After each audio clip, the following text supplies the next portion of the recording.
Well, hey guys, Thorzax, and I'm back. And I wanted to show you guys a video about the Ruger Mk-2. I just got done watching a video that Hickok45 put up there. His was a suppressed model, and you know, it was an enjoyable video and all that. But he expressed one thing in that video that he released interest in the Ruger Mk-2 years ago because of how difficult it was to, you know, put back together and clean and all that stuff, you know. And if you've ever owned one of these, you know what I'm talking about. There's a trick to this, and I'm going to go ahead and show you that trick. It's easier than it looks. It really is. Well, you just have to do it in steps. You have to remember the certain steps in order to do it, and then once you know, you get that down pat and in your mind, you'll be able to do it every time. It's easy. I'll tell you what, I would imagine out there's probably lots of bubbas, okay, that bought one of these, and the first time they took it apart, they had a problem putting it back together, so they thought they could just go ahead and tap on the mainspring housing or whatever it is to make it do what it's going to do, and they ended up ruining, you know, the lower receiver on it. So anyway, let's go ahead and move forward. As you can see, you know, there's no magazine in it, all right? And the chamber is empty, okay? No magazine, chamber's empty. And what we're going to do is we're going to dry fire it. We're going to dry fire it, just like that. All right. Now, the next step is we're going to go ahead and take this toggle right here, okay? We're going to pull it out, just like that. Okay, and then the bolt comes out, okay? This is as far as you want to take a Ruger Mk-2. And the reason being is because when you separate the lower from the upper, there's a wedge inside here, and if you turn it in the right light, you can see that there's a rounded part right here to the trigger guard that actually comes in contact, and it's a wedge that wedges into the upper receiver.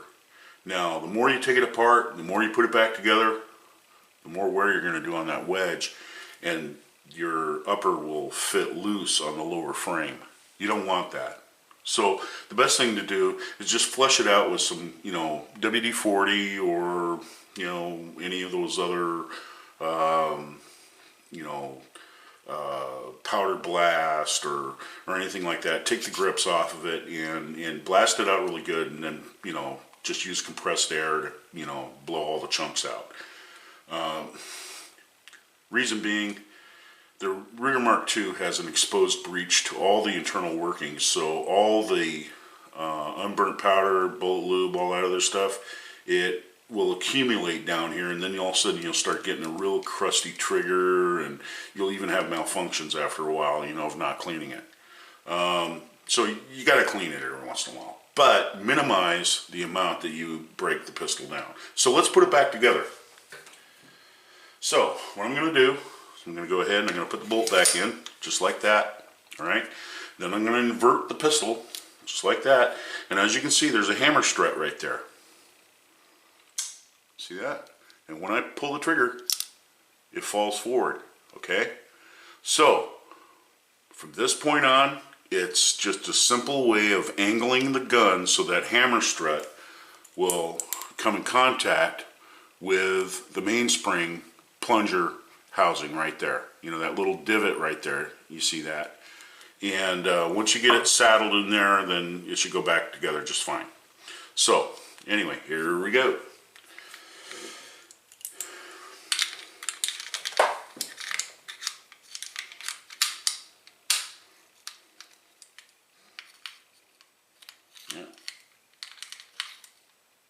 Okay, now I've got it.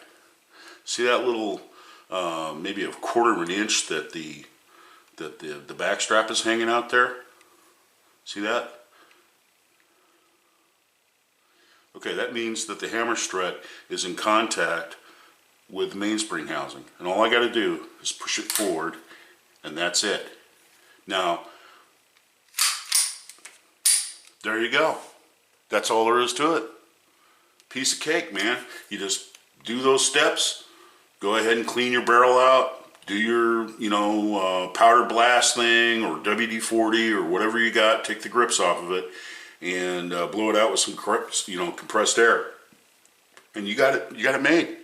Easy. Piece of cake.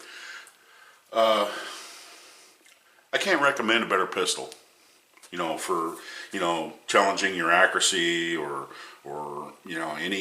any type of, shooting that you're going to do. The only thing is that you got to know the steps it takes to put it back together and break it down.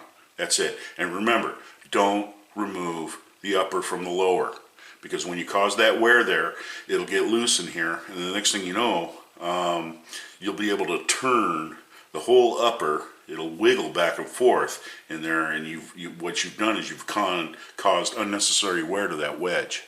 There's no real reason to take it apart any more than that, really. Anyway, so that's my gig.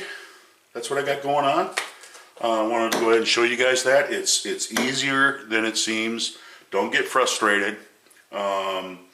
Keep my video on file if you want. If you guys, end up with a Mark II or Mark III, I don't know exactly how the Mark III comes apart, but the Mark I is pretty much the same way. And just go through the steps.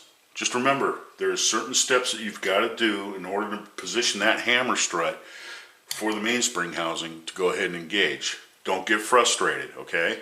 It's easier than it looks. Just clear your mind and go ahead and, even if you can't get it on the first time, set the pistol down, watch the video again, and then pick the pistol up and go through all the steps that I showed you, and you should be able to just put it right back together. All right?